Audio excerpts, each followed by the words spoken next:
C'est lui qui donne la joie, c'est lui qui donne la paix, c'est lui qui donne le bonheur. C'est lui qui donne l'amour, c'est lui qui donne la vie, c'est lui qui donne la force. Et c'est lui qui nous guérit, c'est lui qui nous bénit, qui nous réveille chaque matin. Tu es tout pour moi. Tu es tout pour moi. Yeah. L'Éternel est mon berger, je ne manquerai de rien. Il me fait reposer dans les verts pâturages. Il me dirige près des eaux paisibles. Seigneur, bonsoir. Vous êtes encore une fois de plus sur votre chaîne Gamaliel School. Dans sa rubrique problématique. Dans cette rubrique, la problématique, c'est une rubrique, je m'excuse, où on pose des questions aux pasteurs et les pasteurs nous répondent. Comme nous avons dit la fois dernière, vous posez des questions dans les commentaires et nous allons tenir compte de vos questions et on répondra. Merci à tous ceux qui nous ont suivis pour la fois passée. Alors aujourd'hui, nous continuons toujours avec le même sujet qui dit les bonheurs. Alors nous posons des questions sur les bonheurs. La fois passée, le pasteur nous a répondu aux questions qu'on lui avait posées toujours sur le bonheur. Et aujourd'hui, nous continuons toujours dans ce même sujet, les bonheurs. Merci. Bonsoir, pasteur. Bonsoir, mon bien-aimé. Merci d'être venu sur le plateau. Nous pouvons commencer? Oui, il n'y a pas de problème. Je préférerais, avant de prier, recommander ces instants entre les mains du Seigneur pour que sa grâce soit sur nous. Il est écrit, c'est poussé par l'Esprit de Dieu que les hommes que nous sommes parlons de la part de Dieu. Alors nous voulons prier pour que la grâce de Dieu soit sur nous et que partout cette vidéo arrivera, que cette même grâce continue aussi à assister nos bien-aimés. Alors nous allons prier. Tendre Père, au nom de Jésus, nous venons recommander ces temps entre tes mains, car c'est temps de ton œuvre, ô Dieu. Nous demandons que le Saint-Esprit soit avec nous, qu'il donne la force, l'intelligence, la sagesse de communiquer cette parole. Notre Père et notre Dieu, que tout lieu où cette vidéo arrivera, que cela soit accompagné de ta grâce, au nom de Jésus-Christ que nous avons prié et nous disons Amen. Amen. Amen, bien-aimé. La première question que nous allons demander au pasteur, c'est quand la Bible dit celui qui trouve une femme trouve le bonheur, de quel bonheur parle-t-on vraiment? Ok, merci beaucoup pour cette bonne question. J'aimerais me répéter un peu par rapport à l'émission précédente quand nous étions en train de parler sur le bonheur. Le bonheur, comme nous l'avons dit encore la fois passée, c'est une joie, une satisfaction dans plusieurs domaines. Lorsqu'on est satisfait dans plusieurs domaines et dans le langage humain, on peut placer ça parmi les bonheurs. Alors, par rapport à la question qui est posée, comme la Bible dit, celui qui trouve une femme trouve le bonheur. Il s'agit de quel bonheur? Je pense bien que nous puissions offrir la parole de Dieu dans Proverbe chapitre 18, je pense, chapitre 18, le verset 22e. Nous lisons au nom de Jésus-Christ. Amen. Celui qui trouve une femme trouve le bonheur. C'est une grâce qu'il obtient de l'Éternel. Ici, on dit, celui qui trouve une femme trouve le bonheur. Ainsi, la Bible dit, c'est une grâce qu'il obtient de l'Éternel. C'est-à-dire, ici, on nous parle d'un homme qui trouve une femme trouve le bonheur. Il s'agit ici de quel bonheur? Alors, permettez-nous, nous avons, comme nous sommes dans une émission, on a préparé quelque chose. Avant de continuer, nous avons dit ceci, que le vrai bonheur ne vient pas seulement de l'argent. Mais le vrai bonheur vient de Dieu, vient de l'Éternel, qui est la source de bonheur parfait. C'est-à-dire que c'est l'Éternel, notre Dieu, qui est la source ou l'auteur du vrai bonheur. Je mets l'accent sur le vrai bonheur. Alors ici, on dit, c'est lui qui trouve une femme, trouve le bonheur. Il s'agit de quel bonheur? Dans la deuxième phase de cette lecture, on dit que c'est une grâce qu'il obtient de l'Éternel. C'est-à-dire que trouver cette femme qui fera le bonheur, ici on dit c'est la grâce qui vient de l'Éternel. La femme là qui apporte le bonheur à son mari. Le mari qui tombe sur cette femme obtient la grâce qui vient de l'Éternel. C'est ainsi que nous venons de dire que le vrai bonheur, le bonheur parfait plutôt, vient de l'Éternel. J'ai préparé quelque chose par rapport à ce sujet. On dit, je viens de dire que le bonheur, c'est un vaste sujet qui ne se terminera pas aujourd'hui. On va continuer petit à petit à expliquer selon les cas. Comme aujourd'hui, la question nous est posée, il s'agit de quel bonheur que la femme peut apporter. Alors, le bonheur, c'est un vaste sujet. Car, on peut retrouver, ou bien on peut parler du bonheur dans plusieurs phases de la vie, dans plusieurs domaines de la vie. Dans plusieurs domaines de la vie, dans plusieurs phases de la vie, les gens ont besoin d'y vivre le bonheur. Parce que c'est un sujet qui est vaste. Alors, comme dans plusieurs domaines de la vie, les gens préfèrent retrouver du bonheur. C'est ainsi que nous allons prendre aujourd'hui quelques domaines, on ne va pas seulement peut-être se limiter dans le domaine de la femme. Bon, on peut aussi ajouter 2 ou 3 points selon que le temps va nous les donner. Dans ce vaste sujet, il y a l'exemple, par exemple, dans le domaine du mariage. Dans le domaine du mariage, que la question nous est posée.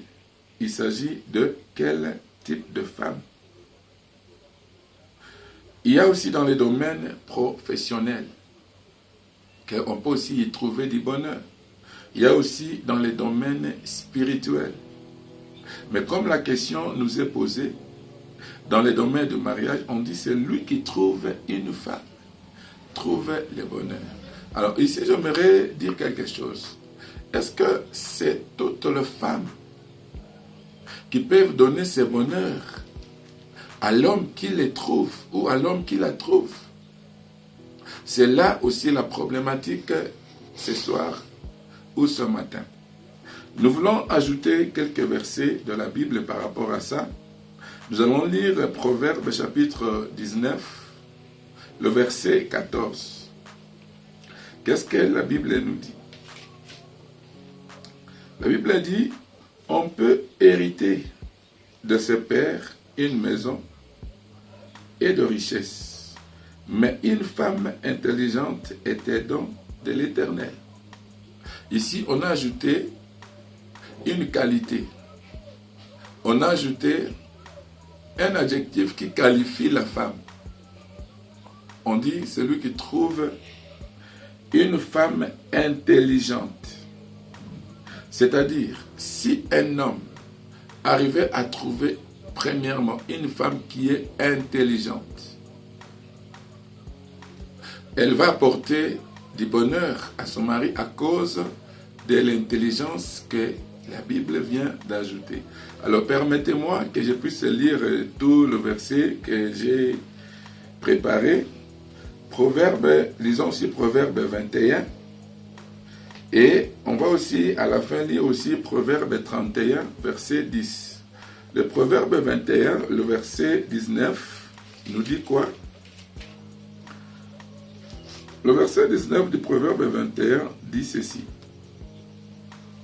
Vaut mieux habiter dans une terre déserte qu'avec une femme querelleuse et irritable. Je reprends.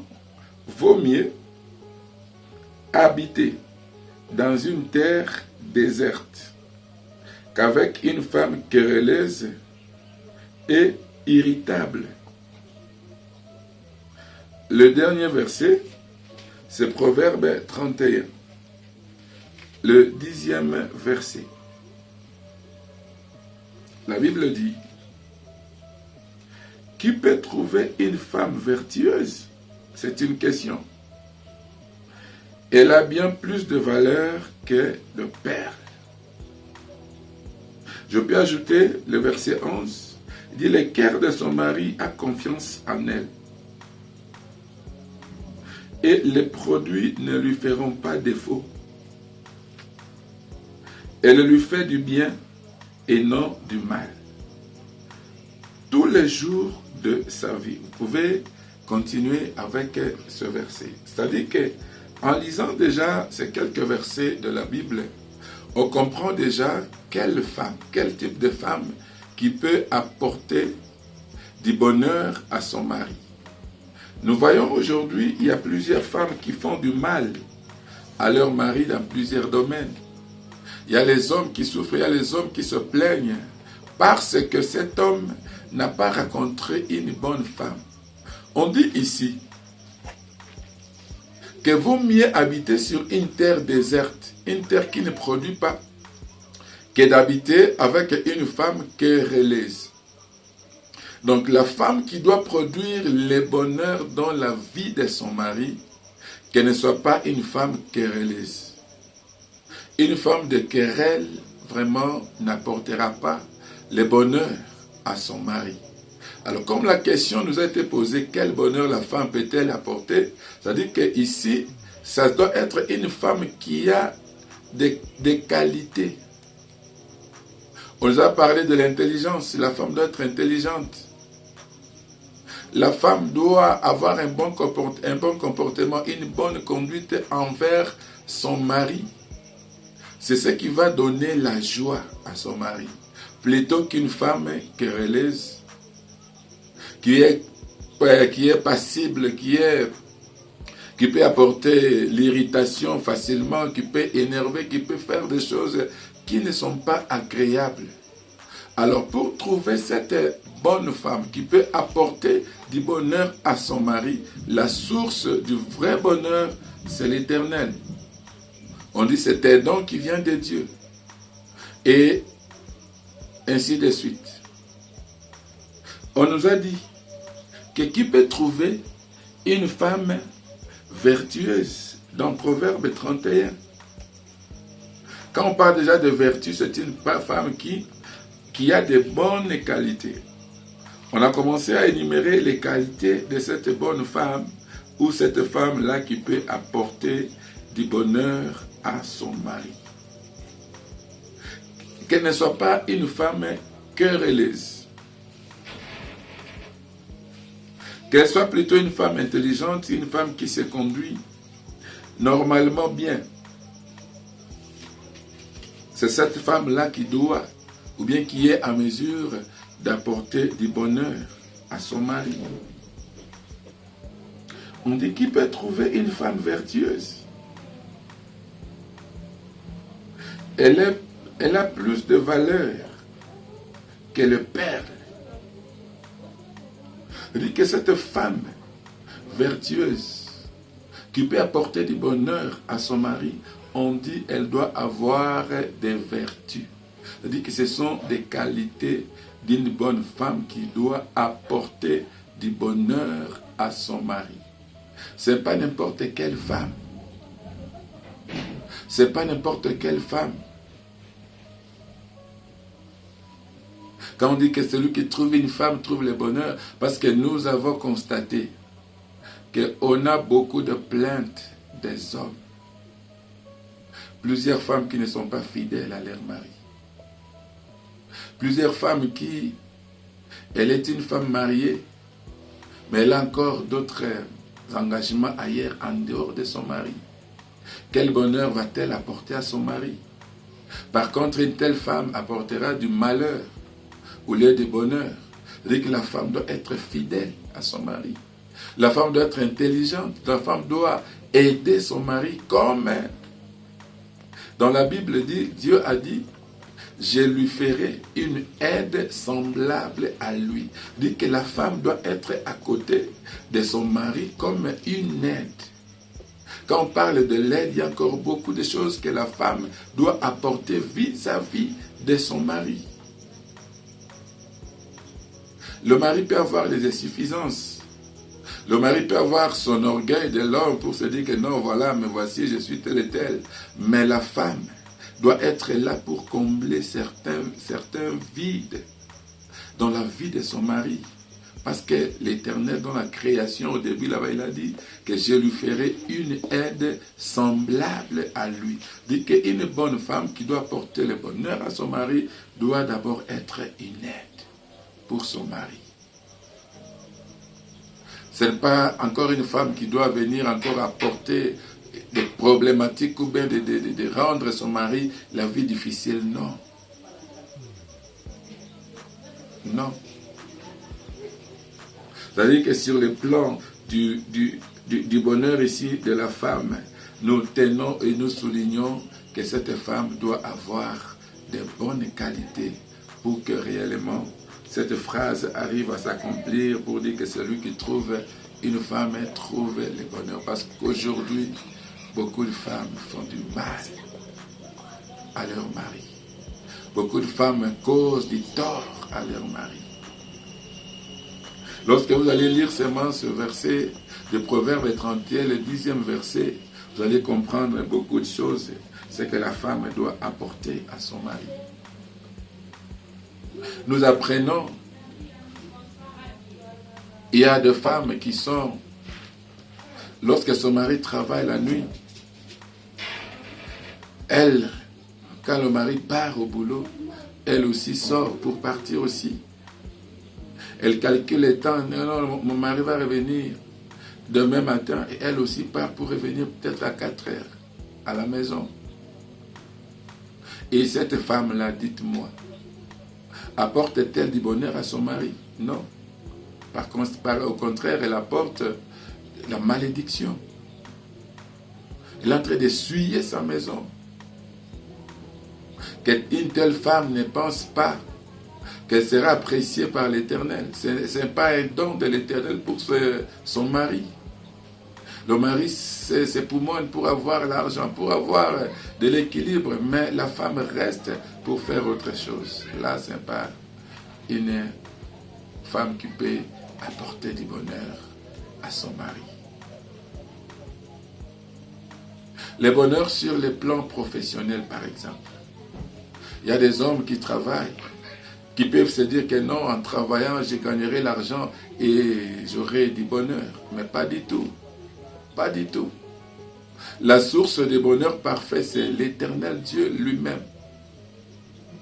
Combien de personnes aujourd'hui, pour sa profession, pour avoir le travail, il faut qu'il s'engage dans l'occultisme.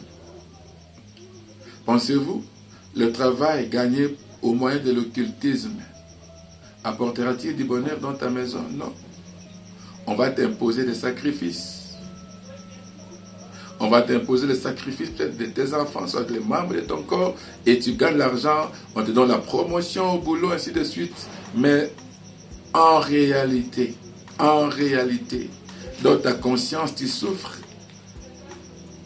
Dans ta conscience, ça ne t'apportera jamais du bonheur parce qu'il y a des conditions que tu dois réaliser par rapport à ton engagement à l'occultisme. Et ce travail ne t'apportera jamais du bonheur.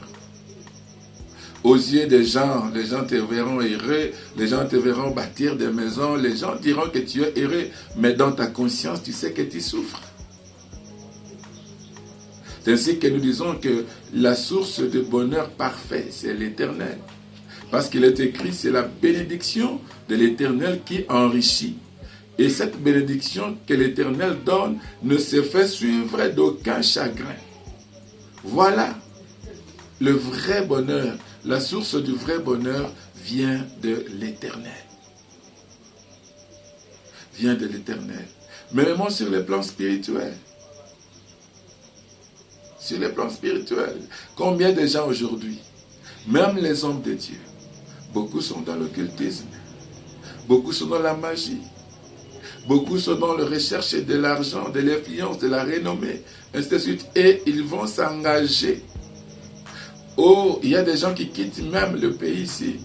Ils partent dans des pays étrangers pour contracter la magie et venir au pays.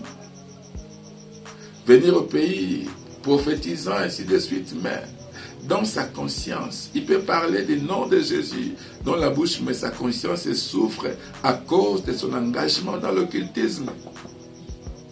Voilà pourquoi, mes bien-aimés dans le Seigneur, nous devons chercher l'Éternel. C'est lui qui est la source du bonheur parfait. La source du bonheur parfait, c'est l'Éternel, le Dieu des armées. C'est Jésus-Christ, notre Seigneur et Sauveur. C'est lui la source du bonheur parfait. Parce que sa bénédiction ne se fait suivre d'aucun chagrin. Donc, je me répète pour dire que la femme qui doit donner le bonheur, comme la Bible dit, celui qui trouve une femme trouve le bonheur. C'est-à-dire que ce sont des qualités d'une bonne femme. Qu'elle apporte ça devant son mari, dans sa maison. Si vous lisez le Proverbe 31, verset 10, en descendant, vous aurez les qualités d'une bonne femme qui doit être réellement le bonheur pour son mari. Qui doit être réellement le bonheur pour celui qui la trouve.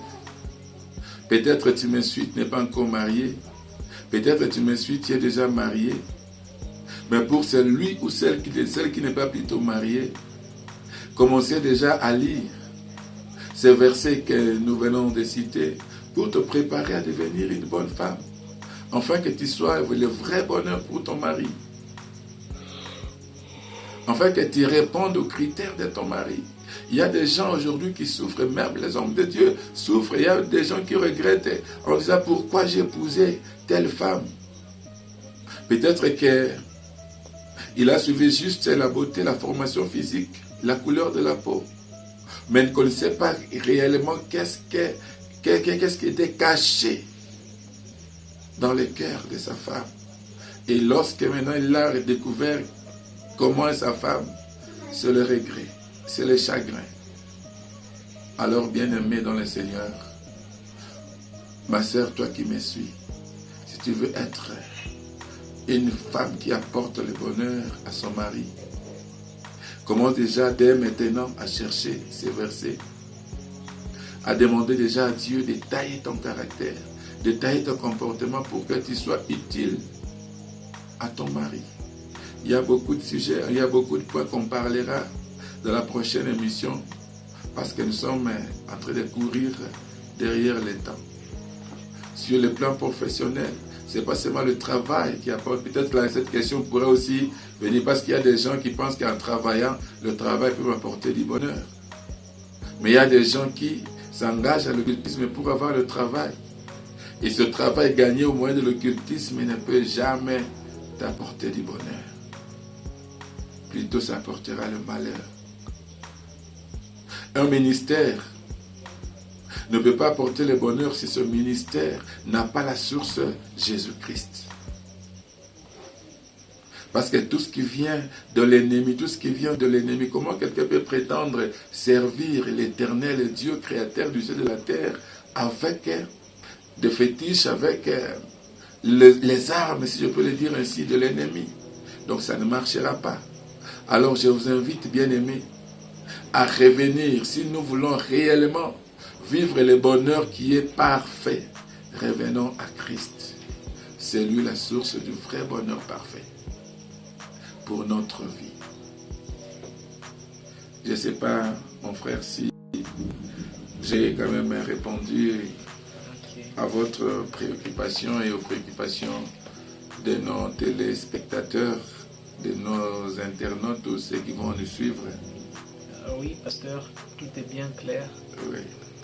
J'étais déjà en train de préparer d'autres questions, Oui. mais le pasteur a répondu à ces questions. Il y en a d'autres aussi, malheureusement encore derrière le temps. Alors, nous allons poser ces questions dans l'émission prochaine. Peut-être si vous le permettez, je peux aussi peut-être vous demander si vous avez des sujets par rapport au bonheur. Vous avez un verset de la Bible qui parle du bonheur. Vous pouvez toujours nous les envoyer dans des commentaires. On va prendre ça en compte et on tâchera à vous répondre et à vous éclairer selon la grâce du Seigneur. Je crois que nous avons tous très bien compris. Nous avons suivi les pasteurs. Donc le vrai bonheur se trouve en Jésus-Christ. Ça se trouve dans l'Éternel. Ce n'est pas dans une femme, ce n'est pas dans le travail, mais ça se trouve dans l'Éternel. Une femme peut avoir des failles. Le travail peut vous stresser parfois. Mais celui qui a du vrai bonheur sans faille, du vrai bonheur sans condition, il n'y a que l'Éternel qui peut vous donner comme ça. Mais le monde ne peut jamais vous offrir du vrai bonheur. Pour dire, cherchez tout d'abord l'Éternel, cherchez Dieu, et le reste, il va vous donner. Comme la Bible le dit, fais de l'Éternel tes délices, et il te donnera ce que ton cœur désire. Donc, cherchez tout d'abord Dieu, et il va tout vous donner. Une bonne femme vient de l'Éternel. Un bon travail, sans trop de conditions, viendra que de l'Éternel. Alors, je vous conseille, nous avons tous ensemble suivi les pasteurs qui nous disent le vrai bonheur vient de l'Éternel. S'il y a des questions, s'il y a des incompréhensions, vous pouvez nous laisser vos messages dans les commentaires. Nous allons tenir compte de ça et on va vous répondre. Merci beaucoup, merci pasteur. Merci aussi. Merci à vous. Bonne soirée, à la prochaine. Merci et bye bye. N'oubliez pas de vous abonner. C'est lui qui donne la joie, c'est lui qui donne la paix, c'est lui qui donne le bonheur. C'est lui qui donne l'amour, c'est lui qui donne la vie, c'est lui qui donne la force. Et c'est lui qui nous guérit, c'est lui qui nous bénit, qui nous réveille chaque matin. Tu es tout pour moi. Tu es tout pour moi.